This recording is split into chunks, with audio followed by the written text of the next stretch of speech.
Hi, everybody. If you have any interest at all in outer space, you have surely heard the argument that if we don't colonize another planet, humanity itself will die out. You may have heard this argument from the late, great Stephen Hawking. You may have heard this argument from former NASA Administrator Charles F. Bolden, or you may have heard it, in fact, from the omnipresent Elon Musk, who tells us that something is going to come wipe out humanity. It could be an asteroid, it could be nuclear war, it could be like ChatGPT. Therefore, we have to move to Mars. Now, philosophers have a name for this kind of argument. It is called a syllogism. A syllogism moves from a major premise, which is to say something that we can all agree on, to a minor premise, which is to say a following point that we can all agree on, and then uses the relationship between those two to draw a conclusion. There are a lot of different kinds of syllogisms. If you're a complete nerd, you can work through them, but the kind that we're dealing with today is called an enthymeme. And the cool thing rhetorically about an enthymeme is that it omits the minor premise. It just doesn't tell it to you. It's implied. In this particular case, the way that the argument goes is premise, something will eventually wipe out humanity. Conclusion, therefore, humans need to move to space. And if you're like, how did that, where? Why do I have to move to outer space?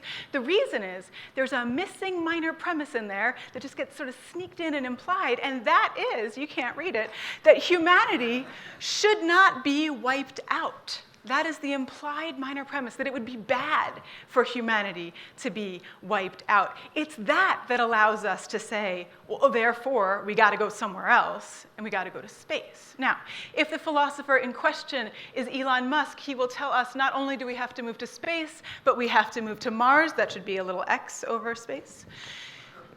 And if we want to move to Mars, there are a particular number of things that we have to do. For example, we have to channel all NASA contracts to SpaceX. We have to keep the space industry free from any kind of environmental regulation or political oversight. Turn the moon into a cosmic gas station. You may have heard this phrase. And of course, nuke Mars with something on the order of 10,000 nuclear warheads. So the full argument that we often hear is something will eventually wipe out humanity. The implied premise is that's a bad thing. The conclusion is, therefore, humans need to move to Mars, and they need to move to Mars, to quote the great Frank Sinatra, my way. The problem with the argument as it's usually given to us is that it leaves us with this stark either-or, where either we support capitalist cosmic conquest, or we're somehow in favor of human extinction. And the moment you raise questions about this logic, the moment you're like, well, is conquest the best way to approach outer space? Or is capitalism the best economic system to be there? Or does the moon want to be a gas station? Or should Mars be nuked? You get accused of supporting genocide at the level of the entire species, right? Either you are pro-cosmic conquistador or you are anti-human. I want to ask if there are any other options, like for thinking about human space futures. And in order to ask if there are any other options, I'm going to revisit this omnipresent extraterrestrial enthymeme by revisiting its implied minor premise, this idea that humanity ought not to be wiped out. Do we believe it? Do we affirm it? Right? And if so, why and under what conditions? And the way I'd like to do it is through this deliberately punchy kind of school marmish question, do human beings deserve another planet? Now, having been trained up in philosophy, I can tell you there are two possible answers to this question. One is yes, and the other is no. And if we want to be able to argue that, yes, human beings do deserve another planet, we have to refute the no arguments. Right?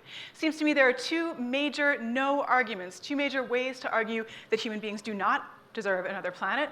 The first we could call existential. The way the existential argument would go would be to begin from the premise that humanity is humus, earthly, totally bound up with the animal and vegetable and mineral and bacterial life on this planet. We're like 90% bacteria, right? Therefore, insofar as everything earthly eventually goes extinct, we should too, period, paragraph. That's the first one. The second one would be more of a functional argument. And the functional argument might look at the function that human beings have had on this planet, looking perhaps at our Pleistocene oceans, nuclear nuclear devastation, deforestation, the depletion of the ozone layer, the pollution of our skies, our atmosphere, to say that actually human beings have completely wrecked this planet and will likely go on to wreck others. Therefore, we do not deserve another one. Okay, how do we refute these arguments? Lots of ways to refute this. This is a bad one. I'll talk about it later. I think the best way to refute the existential argument would be to say, all right, yes, humanity is humus, totally bound up with everything else. Everything else does go extinct. Therefore, we ought to seed Earth communities elsewhere, bring the whole biosphere along with us. This is called, we could call it the ecocentric argument, the idea that we should be planting sort of biotic communities wherever we can. So it's not just humanity escaping the planet, it's humanity sort of stewarding the flourishing of life elsewhere. To refute the functional argument, we might say, yeah, we've wrecked this planet, but you know what? We've also produced beautiful things, art and music and science and ethics and things like that. And if humanity dies out, like there goes Richard Wright, and there goes Frank Lloyd Wright, and there goes Buddhist meditation and Egyptian mythology and Nina Simone and Janis Joplin, and that would be terrible, therefore we should survive. The problem with this is that then we're stuck, kind of weighing the good stuff we've done versus the bad stuff we've done, and trying to argue that one is like heavier. I think the only way through this would be to say, yes, we've wrecked this planet. Yes, we've also produced these wonderful works of splendid art and ethics. And those works of art and ethics have taught us how to behave differently, how to behave more ecosystemically, more compassionately. So could we have another chance, maybe? And we could call this like the Hail Mary argument, right? Okay. So where are we? Turns out there are actually 3 possible answers to this question: yes, no, and maybe.